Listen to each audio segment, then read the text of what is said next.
आज के इस संक्षिप्त वीडियो में हम लोग वैदिक काल में शिक्षा व्यवस्था के अंतर्गत प्रारंभिक शिक्षा का वर्णन करेंगे, चर्चा करेंगे। प्राचीन भारत में लगभग 400 ईस्वी पूर्व से पहले प्रारंभिक शिक्षा की व्यवस्था का कोई लिखित उल्लेख प्राप्त नहीं होता है।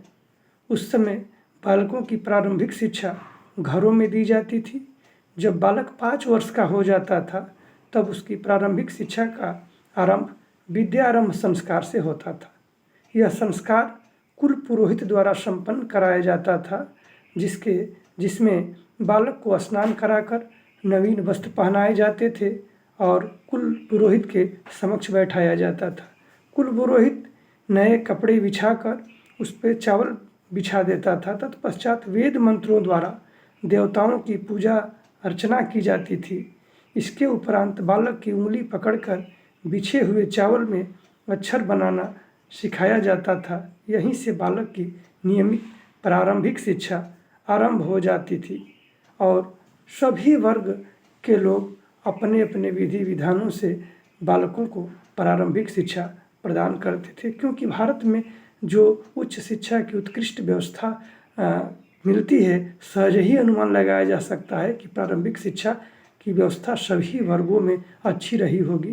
क्योंकि भारत दुनिया का एक सबसे महत्वपूर्ण जीडीपी में योगदान रखने वाला देश था, तो बिना प्रारंभिक शिक्षा के हम आगे की शिक्षा और आगे की उत्पादकता की कल्पना नहीं कर सकते हैं। यह कितने वर्ष का होता था इसका भी कोई प्रमाण नहीं है, लेकिन अल्टेकर महोदय ने अपनी पुस्तक the education in ancient India में इसकी समय अवधि 6 वर्ष बताई है।